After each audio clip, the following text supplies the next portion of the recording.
Aloha, y'all. It is Monday, Moon Day, named after the moon, esoterically also ruled by the moon. It is the 6th of October. There's going to be a full moon later on when the moon and sun are exactly opposite. Right now, there's a few degrees difference there, but the sun is in Libra at 13 degrees, and the moon is in Aries at 4 degrees. When it's 13 and 13, that's the full moon. Let's see. I'll reference the astrology as we go. There's a grand trine between Jupiter and the North Node and Saturn. Mercury is opposite Chiron. Venus is opposite the North Node Saturn situation.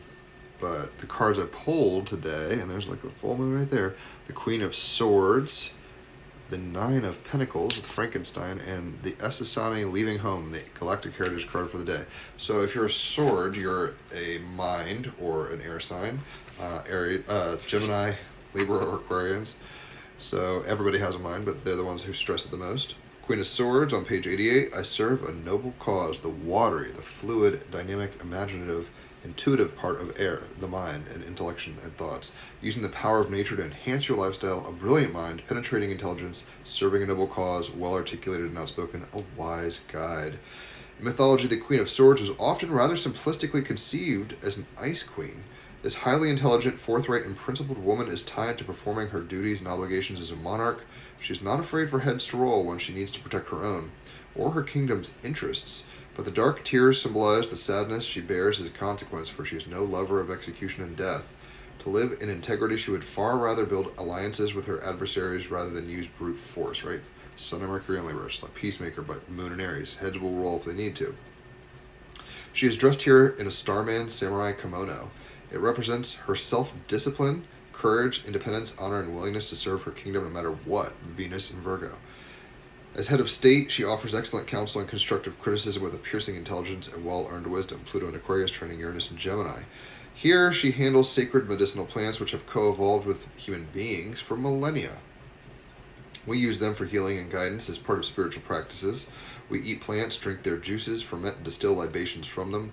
We consume them in 1,000 forms. While some are toxic, like the berries of the nightshade, holly, and dogwood, many have proved extraordinarily valuable.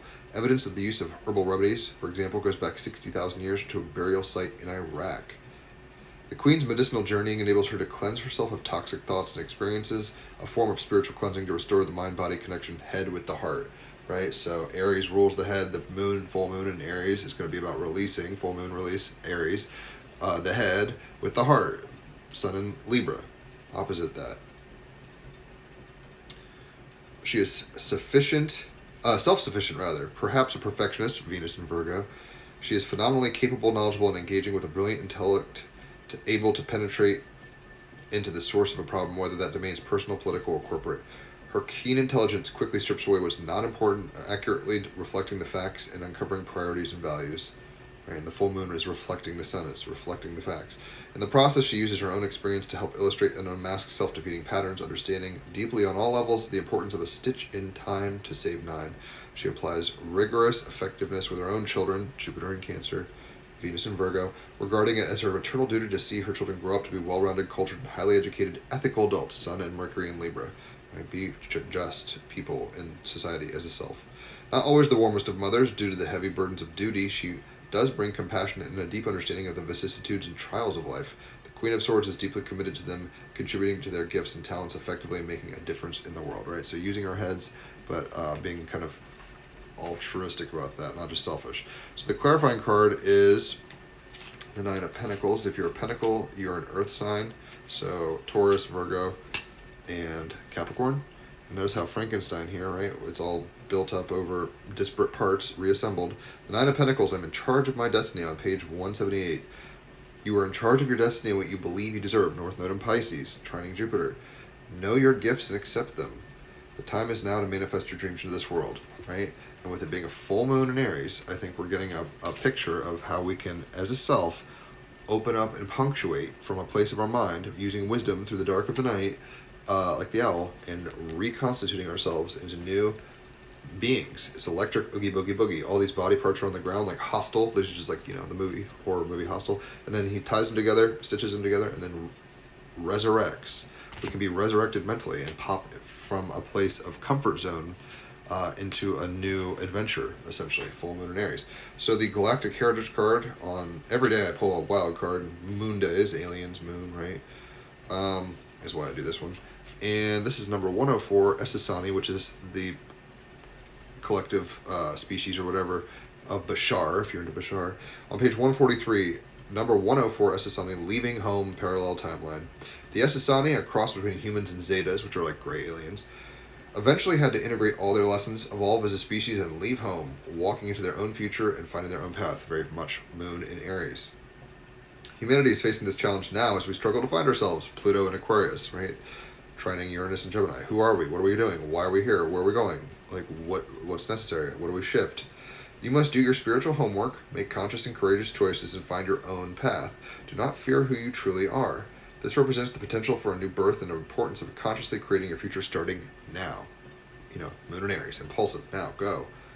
For the sake of justice, you want to balance out who you are with who you think you are, right? Who do you think you are? Oh, it's grander than you know, and the light of the full moon can awaken you from your dead, disparate, traumatized, compartmentalized self into a new being, but that's not going to always be comfortable or easy. Comfort zones are going to be left, leaving home.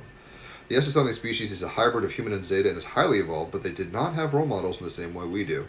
They were true pioneers.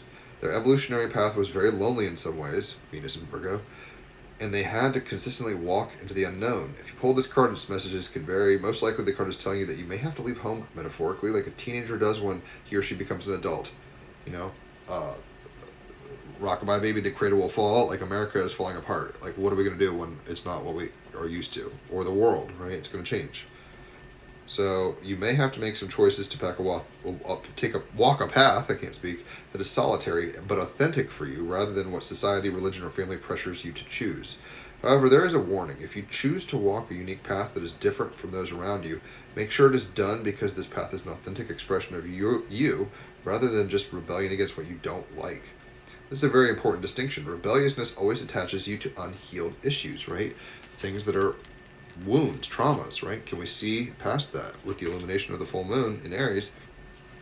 Can we be fair about, what's really happening? Chiron and Aries saying, get your shit together. Perhaps this card is telling you that it's time to begin to embrace your unique, authentic self. This unique, authentic self is not an expression of ego. It is simply an expression of the natural flow of the universe working through the physical expression of you on this earth plane. No matter which meaning it is appropriate for you, listen closely to the inner whisperings about your next steps. In the end, we all must have the courage to leave home in order to recognize our true home, which is unified, right? Oops. Notice how this symbol is like a unity symbol. It's like we're all one thing having a trip. Just like all these body parts are different, but they're put together and electrified to create an experience in the world. Knight of Pentacles. So use your head, try to find wisdom, balance. See how the wings here, balance, Sun and Libra. But you're gonna have to do it on your own, right? In a sense, Frankenstein is his own person having his own experience, and that might mean leaving home. Even Frankenstein leaves the doctor and Igor and is like, I gotta figure out my shit. So on that note, hopefully you've enjoyed this. If you have, tag somebody, share it, whatever's clever. Leave a tip, dare I say. The tip jar's in the bottom. It tells you how to do that. Obviously, holla for a reading if you want. 5-star readings. So top shelf shit. You know how that goes. An hour of cards is $50. 3 hours of astrology is $150. If it's your birthday, it's half off on either or both of those, which is a great deal. And then if you refer somebody to me, you get half off on a card reading for yourself. Plenty of ways to benefit from my magic. I'd love to help you, and obviously we're in strange times, so I can and will do my best to do so if you reach out. Check out the Team Rabbit Hole podcast. 321 episodes. We've had this guy on, all sorts of people.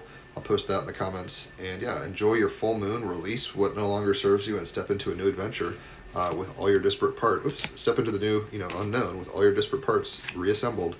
You're not going to be in Kansas no more, Toto. So, on that note, enjoy your moon day, and I'll catch you on the flip side. Adios.